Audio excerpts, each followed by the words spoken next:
الرحمن الرحیم الحمد للہ رب العالمین والصلاة والسلام علی سید الانبیاء والمرسلین۔ آج جمعہ کا روز ہے، 12 ربیع الاول ہے۔ بعض جگہوں پر کل جمعرات میں ہی دوسرے ملکوں میں 12 ربیع الاول ہو چکا ہے، لیکن ہندوستان میں آج 12 ربیع الاول ہے، جمعہ کے روز، اور ہم آج حاضر خدمت ہیں روحانی مسائل کا 11واں ایپیسوڈ، 11واں ولاگ لے کر۔ ویسے تو 12 ربیع الاول ہونے کی نسبت سے آج کا دن اپنے آپ میں ایک خاص تاریخی حیثیت اور مسلمانوں کے عشق رسول صلی اللہ علیہ وسلم سے تڑپنے والے دلوں میں ایک خاص درجہ رکھتا ہے اور خاص مقام رکھتا ہے۔ اور اوپر سے یہ کہ آج جمعہ کا بھی دن ہے، تو دوہری بات ہوئی۔ ربیع الاول نبی صلی اللہ علیہ وسلم کی ولادت باسعادت کے ساتھ موسوم کیا جاتا ہے۔ نبی صلی اللہ علیہ وسلم کی ولادت باسعادت کے لیے جانا جاتا ہے۔ نبی صلی اللہ علیہ وسلم کی ولادت کو لے کر ساری دنیا میں مختلف طریق پر لوگ جلوس نکال رہے ہیں۔ جہاں ایک طرف اس سلسلے میں یہ سب ہو رہا ہے، وہیں ساتھ ہی ساتھ گستاخان رسول یعنی نبی صلی اللہ تعالیٰ علیہ وسلم کی شان مبارک میں گستاخی کرنے والے ملعون اور مردود قسم کے لوگوں، خواہ اس میں فرانس بھی کیوں نہ ہو اور فرانس کا صدر بھی کیوں نہ ہو، ان سب لوگوں کی پیٹ بھر کر مذمت کی بھی جا رہی ہے اور کی جانی بھی چاہیے۔ کہ ایسے لوگوں کی نہ صرف یہ کہ مذمت کرنا بلکہ ان کو کیفر کردار تک پہنچانا، یہ ہمارے ایمان کا اور عشق رسول صلی اللہ علیہ وسلم کا لازمی حصہ ہے۔ ہم اس سے دستبردار نہیں ہو سکتے، خواہ اس کے لیے کوئی بھی مجاہدہ کرنا ہو، کوئی بھی مشقت برداشت کرنی ہو۔ ہم نبی صلی اللہ علیہ وسلم کی شان مبارک کے خلاف ایک لفظ تو بہت بڑی بات ہوتی ہے، ایک نقطے کے برابر بھی کوئی بات سننے کے لیے ہرگز بھی تیار نہیں ہیں۔ اور نبی صلی اللہ علیہ وسلم پر، نبی صلی اللہ علیہ وسلم کی ناموس مبارک پر ہماری جان، ہمارا مال، ہماری اولاد، ہمارے اجداد اور ہمارا سب کچھ، ساری دنیا قربان۔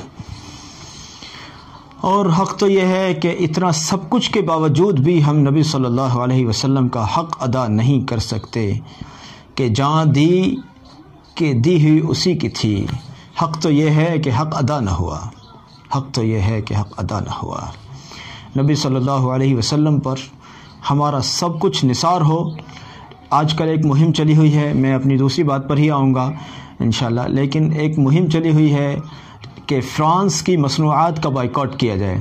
آج کے اس ولاگ میں اپنی بات شروع کرنے سے پہلے میں بھی ان بیانات اور ان اپیلوں کی نہ صرف یہ کہ تائید کرتا ہوں بلکہ اپنی طرف سے بھی عرض کرتا ہوں کہ فرانس کی مصنوعات کا ہم پیٹ بھر کر 100% بائیکاٹ کریں، اور اس لیے کریں کہ فرانس کے صدر نے ہمارے آقا و مولا صلی اللہ علیہ وسلم کی شان مبارک کے خلاف اپنی گندی ذہنیت کا اظہار کیا ہے۔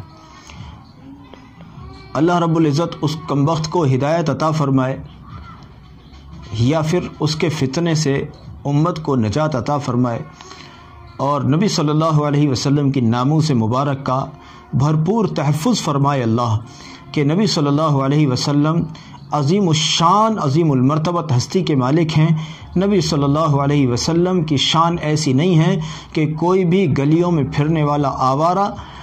نبی علیہ السلام کی شان کے خلاف کچھ کہنے کی جرت کرے اور ہم اس کو یوں خاموش ہو کر برداشت کر سکیں۔ لیکن اگر ہم کچھ نہیں کر سکتے ہیں تو کم سے کم اس وقت جو کہ فرانس کے صدر کی طرف سے یہ مذموم حرکت ہوئی ہے، تو کم سے کم ہم اتنا ضرور کر سکتے ہیں کہ ہم فرانس کی مصنوعات کا کلی طور پر بائیکاٹ کر سکتے ہیں۔ چیزوں کو دیکھ کر خریدیں، اپنے ملک کی اپنی ملک کی بنی ہوئی چیزوں کو خریدیں، تو اس سے ملک کی معیشت کو بھی فائدہ ہوتا ہے، اور کم سے کم یہ کہ فرانس کی آئٹمز کو، فرانس کی چیزوں کو ہم ہرگز نہ خریدیں۔ اور عشق رسول صلی اللہ علیہ وسلم کا اس طرح سے ہم ثبوت دیں گے انشاءاللہ تعالی۔ ہم شروع کرتے ہیں روحانی مسائل کا ولاگ 11 کے سلسلے میں، ایک ایسا عمل جو ان لوگوں کے لیے ایک بہت نایاب اور بہت قیمتی تحفہ ہے جو رزق کو لے کر اور کاروبار کو لے کر بہت سختی کے ساتھ پریشان ہیں، اور بیچارے پریشان رہتے ہیں کہ ہمارے رزقی مسائل الجھے ہوئے ہیں، ہم اپنے رزقی مسائل کو لے کر کیا کریں۔ کلپ بہت زیادہ لمبی نہ ہو اس لیے بہت زیادہ تمہید آج نہیں کروں گا، کیونکہ پہلے ہی میں تمہید فرانس کی مذمت کے سلسلے میں کر چکا ہوں۔ اگر آپ نے کوئی نیا کاروبار کیا ہے، یا آپ سرے سے کاروبار والے ہیں ہی نہیں، یا آپ کسی قسم کی کوئی نوکری، کوئی ملازمت چاہتے ہیں، خواہ کوئی پرائیویٹ لیول کی ہو یا سرکاری، اور آپ چاہتے ہیں کہ ہم کمزور ہیں، مالی لحاظ سے ہم مضبوط ہو جائیں، یا کسی طرح سے ہمیں اپنے کاروبار میں لاس ہو گیا ہے، یا ہماری پہلے ایک دکان ہوا کرتی تھی یا کوئی بزنس ہوا کرتا تھا وہ اب ہمارا ختم ہو گیا ہے، اب ہم نئے سرے سے دوسری دکان یا دوسرا بزنس ہم شروع کرنا چاہتے ہیں، اور اس کے لیے ہم کیا کریں، ہماری رزقی بحران کیسے ختم ہو، یا ہم اتنا سخت قرضے میں مبتلا ہو گئے ہیں کہ اس کا کوئی ازالہ ہمیں سمجھ نہیں آتا ہے کہ قرضہ کس راہ سے جائے، کوئی ایسے اسباب ہمارے پاس نہیں ہیں جس کے چلتے ہم قرضے سے نجات پا سکیں اور قرضے کی ادائیگی کر سکیں۔ گھر کے اخراجات پورے کرنے کے لیے لاک ڈاؤن سے نکلی ہوئی دنیا اور خصوصاً ہندوستان کی ڈوبتی ہوئی معیشت لاک ڈاؤن کے بعد سخت مصیبتوں میں مبتلا ہیں۔ ایسی صورتوں میں کیا کیا جائے؟ بڑا آسان سا ایک عمل ہر آدمی کر سکتا ہے۔ دیکھیے میں یہ جملے تقریباً ہر بار ہی آپ سنتے ہیں، لیکن اصل یہ ہے کہ میں بات ہر بار اس لیے بھی کہتا ہوں کہ ہم ابھی تک جتنے بھی عمل ہم نے لائے ہیں تقریباً سب کے سب اتنے آسان ہیں کہ ہر آدمی کر سکتا ہے، لیکن ہر عمل کو ایک ہی آدمی کرنے کو نہ بیٹھ جائے۔ بعض ساتھیوں نے مجھے بتایا کہ وہ سارے عمل کر رہے ہیں، بھائی ایسا نہیں بتایا جا رہا ہے۔ یہ بار بار ہر کلپ کے اندر، ہر ولاگ کے اندر، ہر جمعے کو الگ الگ جو ہم بتا رہے ہیں اس کا مطلب یہ بالکل بھی نہیں ہے کہ آپ پہلے والا بھی کریں، اس سے پہلے بھی کریں، اس سے پہلا بھی کریں اور یہ بھی کریں، یہ نہیں ہے مطلب یہ ہے کہ کسی کے مسئلے کے مناسب کوئی سا عمل ہے تو کسی کے مسئلے کے مناسب کوئی سا عمل ہے، کسی کو کوئی سا آسان لگ رہا ہے تو کسی کو کوئی سا سوٹ کر رہا ہے۔ تو بہرحال آپ جو ایسے کریں، ہر ایک عمل کو لے کر نہیں بیٹھنا ہے، بلکہ کسی ایک دو کو آپ پکڑ لیں، انشاءاللہ کافی ہے، اور زیادہ کے لیے مشورہ کر لیں پھر۔ بہرحال قرآن کریم کی ایک آیت سورہ شورى کی ایک بہت مختصر آیت نمبر 19، اللہ لطیف بعبادہ یرزق من یشاء وہو القوی العزیز، یہ آیت ہے۔ اس کو کتنی مختصر ہے، ہر آدمی پڑھ سکتے ہیں۔ اس کو 70 مرتبہ پڑھنا ہے، 200 400 1000 500 نہیں، صرف 70 مرتبہ پڑھنا ہے۔ اور 70 مرتبہ پڑھنے کی ترتیب اکابر علماء نے یہ فرمائی ہے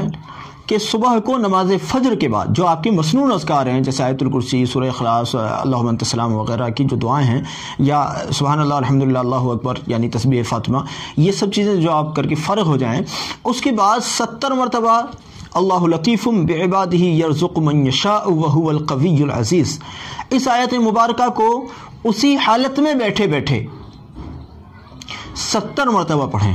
اگر مان لیجئے کسی کا وزن زیادہ ہے یا کہ کوئی بیمار ہے، کوئی عذر ہے، وہ اسی حالت میں نہیں بیٹھ سکتے تو اپنی حیت کو چینج کر لیں، کوئی مسئلہ نہیں، اپنی حالت کو تبدیل کر سکتے ہیں اور اپنے پیروں کو کھول سکتے ہیں، کوئی دقت نہیں ہے۔ لیکن اگر جن کو دقت نہیں ہے وہ اسی حالت میں جیسے تحیات میں بیٹھے تھے، جس حالت میں سلام پھیرا تھا، اسی حالت میں بیٹھے بیٹھے 70 مرتبہ اسی جگہ پر اس آیت مبارکہ کو پڑھیں۔ اس کے بعد رزق کے سلسلے میں اپنی حاجت کو اللہ کے سامنے رکھ کر اللہ سے دعا کریں،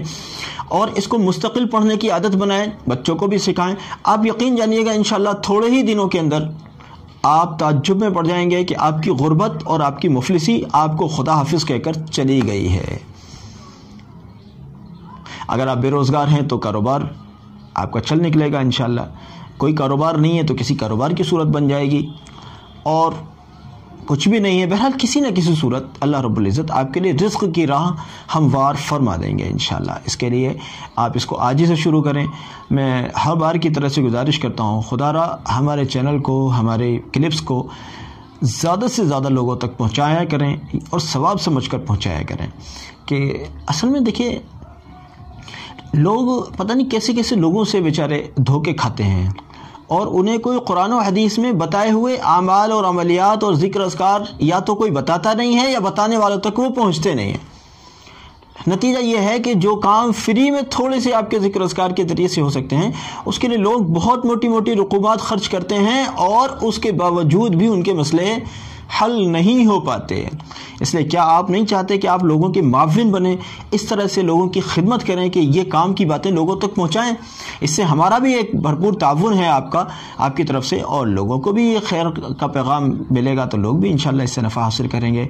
امید ہے کہ آپ ہماری گزارش کو ضرور توجہ فرمائیں گے. جزاکم اللہ. السلام علیکم ورحمۃ اللہ وبرکاتہ.